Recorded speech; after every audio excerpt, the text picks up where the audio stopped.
Morning peeps, good morning everyone, how's everyone doing? Hopefully you guys are all doing well. Don't forget hit that subscribe button if you guys are new to the channel. Don't forget as well to like and share the vids. As you guys are watching this, I'm either at Canelo versus John Ryder or I'm making my way, so wish me luck. You know, I had the most random dream last night that Canelo got slept in the first round by an uppercut. Like, the dream was so vivid, I saw the punch as well. He got dropped early and then he got slept, and when I say slept, I mean out cold with an uppercut. The most random part of the dream was the person that slept him wasn't Mr. John Ryder, it was someone that he's already fought and bashed up. It was Josecito Lopez. How random is that? I don't know what that means. And then there was a mini riot. This is how good the dream was. There was a mini riot and I ran away. And then I was told to come back and interview Canelo because there was some random person interviewing him. Like, Canelo, what next? How are you? What's going on? And I was like, what the hell? That happened. I don't know what it means. Probably means nothing. But yeah, maybe put some money on a first round KO. Just saying. All right, what's this? Shakur Stevenson. I think Ryan Garcia is not that good. It's a bit harsh. And look, Ryan didn't look the greatest. I didn't even talk about the fact that he's left Joe Goosen. I don't know if he thinks that Joe Goosen was the mole in the camp. You know, there was this talk about, is there a mole in the camp? Don't know where he lands now. I'm not quite sure what happens with Ryan. I mean, is there a route back to that Canelo Eddie Reynoso camp? Do they want him back? Would he go there?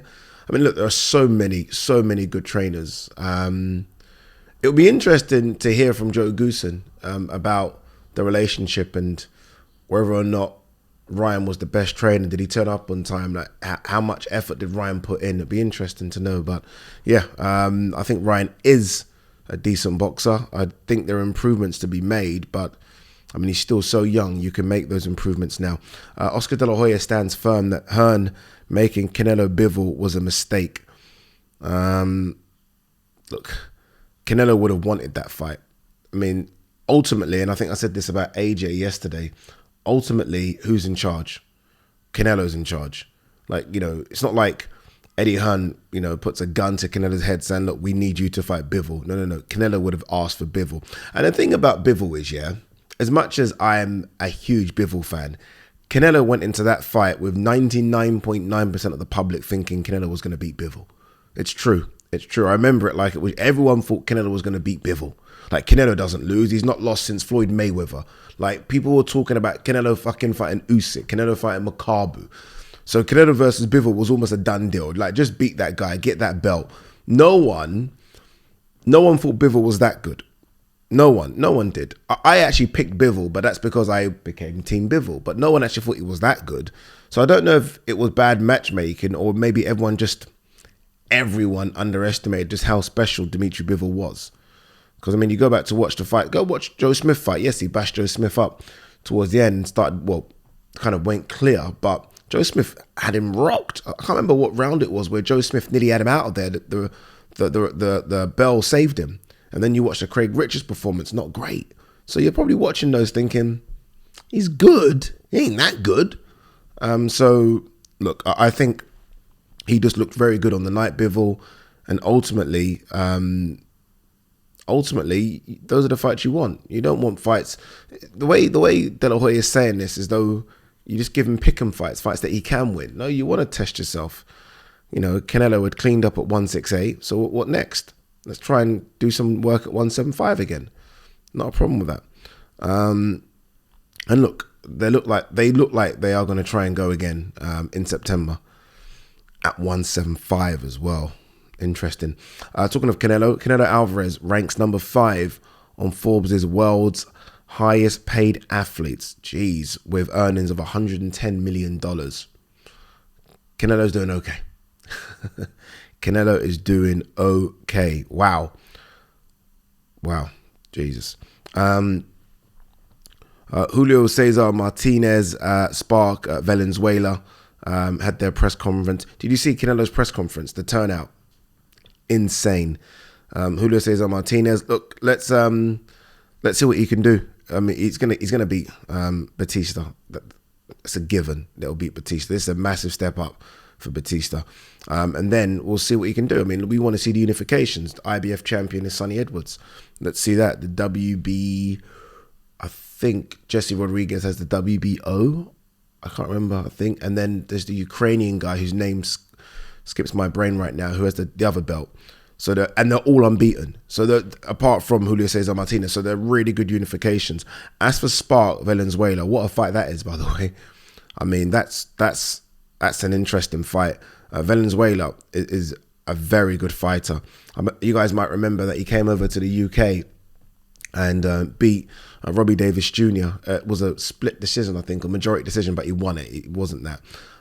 They've both lost, or they both have fought Montana Love. Valenzuela had a back and forth with Montana Love last year. And obviously Stevie Spark, you guys might remember, got thrown out of the ring and Montana Love got disqualified. That's a very good fight. The main portion of the card is actually very good. Bolotniks is what a random fight this is. Well, Vosdik versus Bolotniks. Vosdik, who's been out of the ring since the Baturbia fight, has come back and had just a 6-rounder.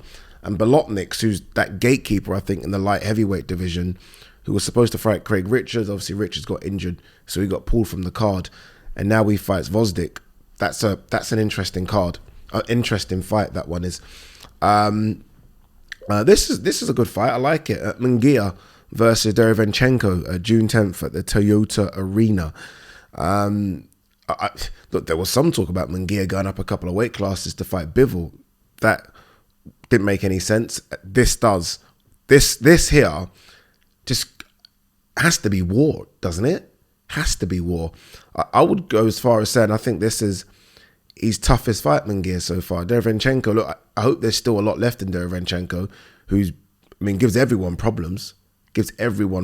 Let's see if he can give Munguia a problem. Obviously, Munguia unbeaten, but hasn't had that fight yet. This is the fight. Eddie Hearn, we're being told that Wilder is in to fight Joshua in the Middle East. And of course he's in. I mean, the money we're led to believe is incredible. He's going to be in. He's a prize fighter. He wants that money. Look, I don't think he even necessarily cares about world title shots at this stage of his career. What's Deontay Wilder, 38? Am I wrong? 37, 38? It's all about the Benjamins. So, yeah, look, let's talk about that when it happens. Manny Pacquiao knocked out in court. Paradigm Sports awarded $5.1 million in breach of contract lawsuit. Okay, aside from all that, that's a whole different video, that one. A whole different conversation. That there tells you that Manny Pacquiao might be getting back in the ring. That's what it tells you, doesn't it? I mean, he's made a lot of money, but he's also lost a lot of money in his career through various ventures. Things like this, things like running for presidency and not winning. So, yeah, look, Manny Pacquiao's 44. There's been a lot of talk about Conor Benn recently. That has kind of simmered down a little bit. I wonder what happens next with Conor Benn. Like, it almost seemed it was all systems go for a fight in the Middle East with Chris Eubank Jr. Obviously, that isn't happening now. And then the next option seemed to be Manny Pacquiao. That's quieting down a little bit. Conor Benn on his Instagram post, I think he was doing like a Q&A, and he was asked by someone, who do you want to fight next? And he actually said Keith Thurman. And he's been posting a couple of things, a few throwbacks of him actually chasing the Keith Thurman fight. I just don't know. Honestly, I don't know what they do. I know he wants a big fight, and I get that.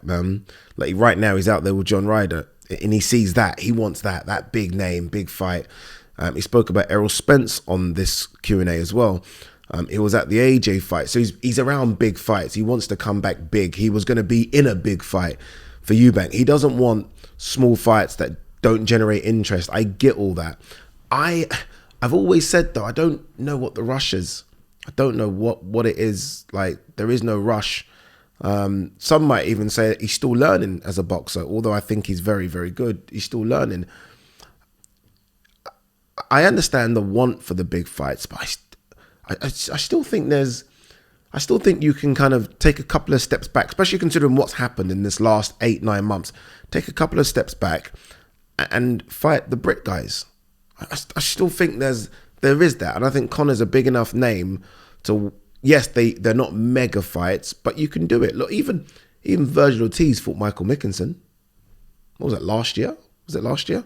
It's Virgil Ortiz, who's considered the next best thing at 147. I think Conor Benn is allowed to come back, take a couple of steps back and fight those guys. And look, Conor would be favourite. There'll be tough fights, by the way.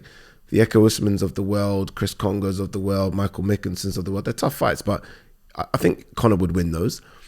And then go. Because right now it does seem as though we're trying to get an opponent for Conor. And for whatever reason, they just don't fit, do they? Whether it be Kell Brook, which, no. Eubank Jr., obviously that's not happening. Manny Pacquiao, 44. You'd watch it, but you don't really want to see it, do you? And now Keith Thurman, who, look, of all those names, that's the one. That's the one I wouldn't mind the most. I mean, I'd accept that one. But I still think there's room to come back, have, if you like, a domestic fight. And I know it's not what he wants, but have those, a couple of those, and then you win those, and then go. There is that room. I mean, there are other names out there. Kavialaskas is out there, which is very difficult. I don't know, man. I don't know. We'll see what he does. But look, well, we'll see when he fights. Again, on that Q&A, you guys can go and check it out on his Instagram. I think he's still got it up now. He did say, someone asked, when are you back? And he said June or July. What are we now? May. So it's more likely July now. And I'd say end of July if he is going to come back. But I have no idea what the opponent will be.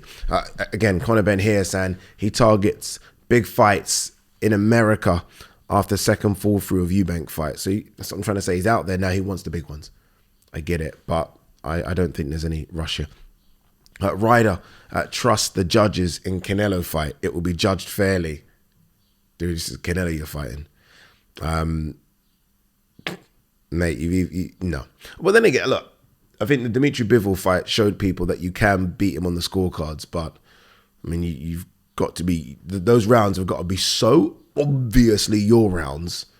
That's the only way. If they're not obviously your rounds, you ain't beating Canelo on no scorecards, mate.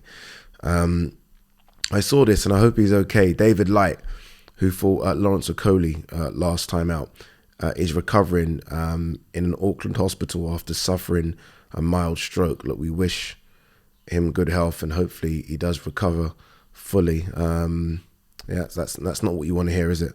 But hopefully he's okay. All right, guys, I think that is it. Let's have a quick look if there's any more of interest. No, I think that is it. In fact, there's always Mike Coppinger's Twitter page to have a little butchers with.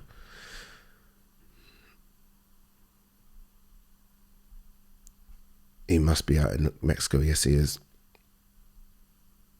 No, that's it. We are done. All right. Yeah, stay safe. Wish me good luck. Obviously, this is a big one. I'm excited about it. Darren Barker is going to be with me on the main stage with Jessica McCaskill. It's good to have Darren Barker there. Obviously, look, knows John Ryder inside out. So I think it's good and important to have him there with me. And Jessica McCaskill is a very good broadcaster as well. So yeah, look, should be fun. Looking forward to it. As I said, as you are watching this, I am. So wish me safe travels. Peace.